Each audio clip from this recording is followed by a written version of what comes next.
Hello folks, this week saw the release of Midnight's first minor patch 12.05, which has turned out to be likely one of the biggest minor patches in the game's history. With a wide raft of brand new features, this was a great opportunity for the WoW dev team to set the tone for the rest of the expansion. As it turns out, this patch came with an unannounced feature, one that the World of Warcraft player base has become all too familiar with over the last couple of expansions, and that was far too many bugs. The tone for what has turned out to be a very messy release was set as the patch came online on North American servers, with the announcement that player housing was being disabled due to a very serious issue. And this was to continue as players started to dive into exploring all of that new content. The new bonus roll system, which promised that bad luck protection would prevent duplicate items from dropping, almost immediately started throwing up dupes left, right and centre, along with a malfunctioning weekly cap that prevented some players from purchasing their second bonus roll. The new Void Assaults feature was partially broken in many shards, with Void Incursions being nowhere to be seen, and the Decker Duel event saw winning players on the hiding side losing all of the rewards due to triggering some PvP non-participation protection, and hunters were able to cheese the event by using their track humanoid ability. Bugs and major headline content is nothing new, of course. This has been an issue ever since Dragonflight 10.05's patch, where the trading post had to be shut down within hours of launch. But this time around it has seemed to hit differently, with a major backlash most notably on Reddit, but even some major content creators putting the relationship with Blizzard at risk by speaking out very forcefully about the lack of quality in the current patch release. Even Wowhead, who in the past has limited themselves to very occasional coverage of major issues as a community public service announcement, produced a sizable editorial criticising not only the lack of quality, but Blizzard's long-term reluctance to even acknowledge that these issues exist. The massive improvements to gameplay and responsiveness to feedback towards the end of Shadowlands and through the next two expansions had bought the World of Warcraft dev team a lot of player goodwill, and this I think for some time, combined with, to be fair, very rapid fixing up of any major issues, had been carrying the World of Warcraft dev team. But the problem with that approach is that goodwill is a limited resource, and once you burn through it all, you very quickly realise that it is an approach that is ultimately unsustainable. My hope is that the strength of this feedback will now get through to both Blizzard and the dev team, and lead them to the realisation that something does need to change, and fast. Now, as it turns out, the strength of feedback did seem to get through to the Blizzard dev team. When they confirmed that the issue with the bonus roll bad luck protection had been fixed, they followed up by promising more information on how they would make it right for affected players by the following day. Making a time-bounded commitment like this is unheard of by Blizzard. It's a red line that the dev team have been avoiding crossing for over a decade, so it was very clear that this player backlash was being taken a lot more seriously than most. And the dev team weren't done there. After confirming that affected players would be getting additional compensatory bonus rolls, a further announcement was also released, one which implicitly acknowledged those quality issues and committed to being a lot more proactive on communicating with players when things go wrong in future. Now for me, that wording that the release was not up to their standards does ring a little bit hollow, as this patch was very much up to the standards that had been set by many previous patch releases since Dragonflight, and that's the issue that the player base is raising. That standard that the Blizzard developers have been shooting for, simply put, is not up to the level that World of Warcraft players have a right to reasonably expect from what is a premium priced game. And I'm sure I'm not the only person who noticed the lack of a certain word in the Blizzard post. That word, of course, is sorry. Seriously, an apology would have been kinda nice. That said, it is very good to see the dev team respond in this way, as at the very least, it does signal that they are aware that the current level of issues in the releases has become unsustainable, and that the team do need to start to change their focus. My hope is that the strength of this feedback will get through to both Blizzard and the WoW dev team and lead them to the realization that something does need to change, and fast. I have seen many voices in the WoW community talk about that 8-week release cycle, suggesting that it does need to be slowed down. Now, the idea that delaying releases increases quality does have some merit, especially in a world where a major release marks the end point of development for a game. More time really does mean less bugs. But for an MMO or a live service game, there is no done, and delaying releases just shortens the gap until the next release, which means that any gains quality-wise that you get from a delay, that just ends up with devs having less time to spend on the next release, with inevitable results. But I hear you say, Blizzard could just skip a patch or two entirely. And yes, that is where the potential solution does lie. In my view, at least part of the problem is that the WoW dev team are very obviously trying to do more than they are capable of while maintaining quality. Or in other words, they are spreading themselves far too thinly.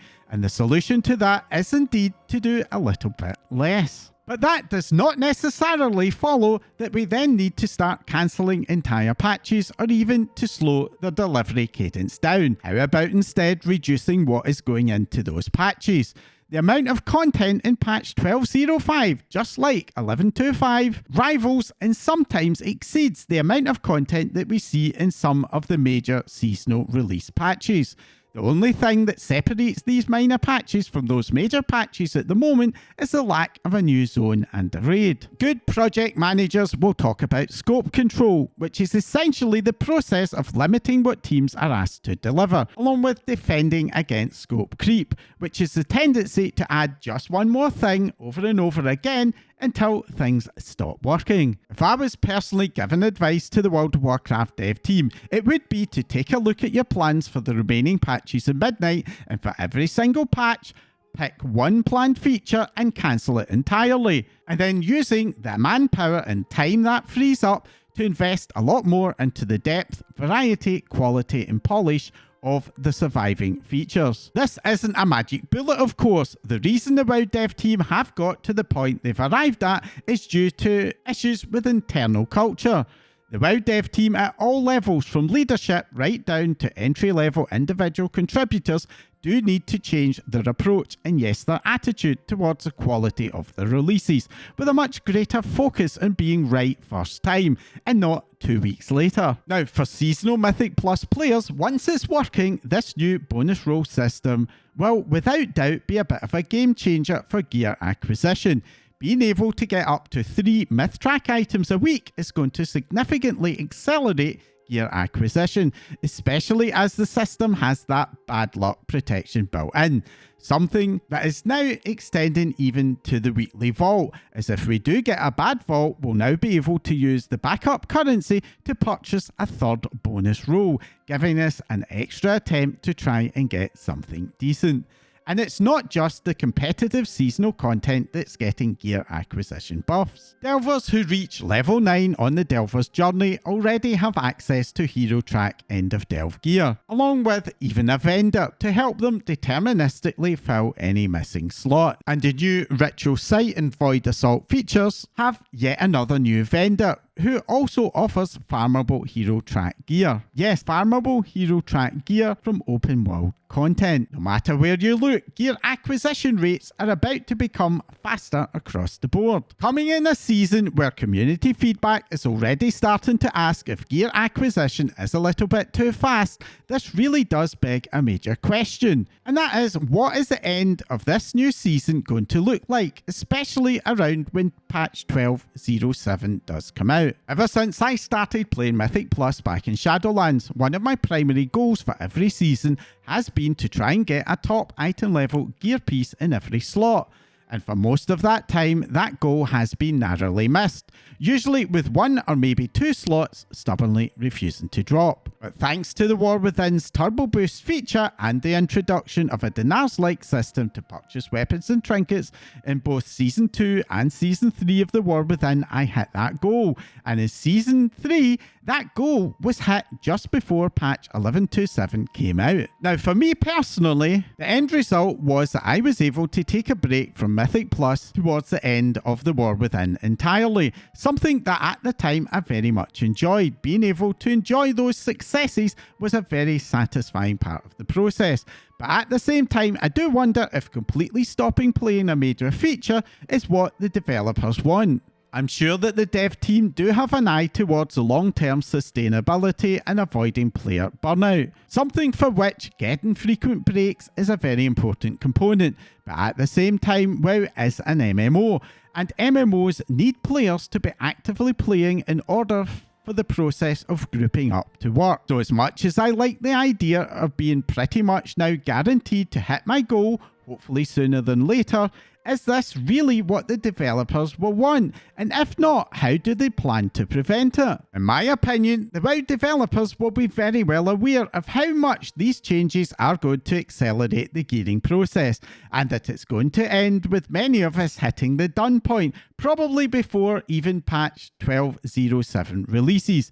And that does make me think that the developers might well have something else planned for us, something that's going to involve us being at that done or near to done state. Now, one possibility is that the developers have gotten a signal from their internal metrics that speeding us up actually makes us play a lot more in alts.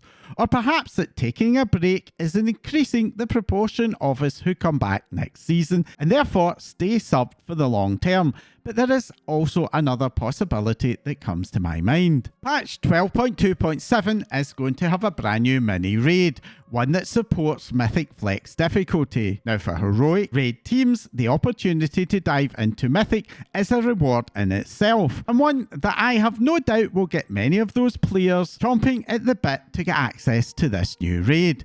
But what about Mythic raiding players, who on the face of it are going to have no relevant rewards to get from that new raid? The World of Warcraft player base is of course hyper reward driven, especially at the mainstream and higher levels, where you will often find players abandoning content once they can no longer get anything relevant reward wise from them. So if this new raid was to launch with the same rewards as the current raid, I would personally expect that beyond the first 2 weeks, it would probably end up as dead as did BFA's Crucible of Storms mini raid. The obvious solution to that is of course a bump in the rewards available, but that begs the question, how is that going to impact the other game pillars? Or in other words, could Blizzard still be planning a late season Turbo Boost style rewards bump just to keep us busy? Now, if that is the case, it probably isn't going to be called Turbo Boost, and I would imagine that it will not be as simple as just adding a couple of extra upgrade tiers to our gear. But taking all of this together, it does very much feel to me like Blizzard are currently conducting a bit of an experiment with seasonal gear progression and acquisition. And if that is the case, we probably don't have much longer to wait to find out, as in the last couple of expansions, Blizzard have tended to announce patch content 1 or 2 weeks after the previous patch releases, sometimes even sooner. Or in other words, we can expect the 12.07 announcement and a lot more information on what their plans are anytime now. And finally, for this week's update, I do want to touch on some brand new news from the broader World of Warcraft ecosystem.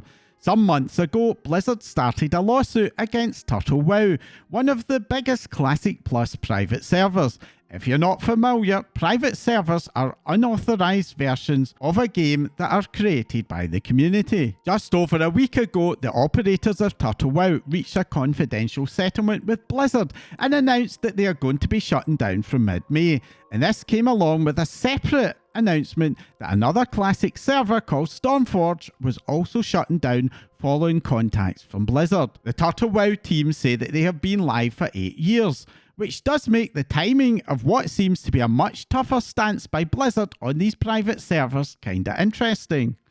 The current Classic roadmap has no announced content releases post BlizzCon 2026. This does raise a bit of a question about what's next for Classic. I personally think that it's a near dead certainty that Classic is going to feature in the announcements at BlizzCon.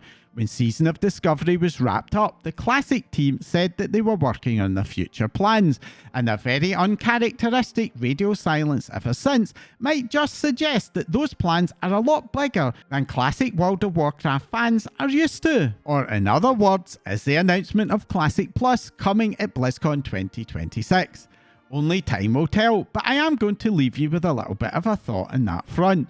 The biggest vanilla classic private server, Nostralis, also fell foul to legal pressure from Blizzard, and that legal pressure came at a time when Blizzard were working on the original vanilla classic. So I personally don't think it's a huge leap to think that the reason that they're apparently going after Classic Plus private servers at the moment could well be because a major announcement about something similar to Classic Plus is in the offing. And that's it for this week's update. Have you been affected by those patch day issues? Do you want the dev team to slow down or perhaps just reduce what they release in order to make it a bit more sustainable? Comment down below. If you found this update helpful, entertaining, or even just plain annoying, then do let me know by hitting that like icon. And if you want to support my channel to grow and help me to make more of these videos along with my other content, then hit that subscribe button right now before you forget. If you don't want to miss out whenever I release a new video, then as well as subscribing, you can follow me in social media for updates. My links are in the description below as well. I have started streaming on Twitch on Wednesdays, Saturdays and Sundays, and you can find a link to my channel below, and I hope you'll be able to join me on my journey of exploration through Midnight. That's all for now. Thanks for watching.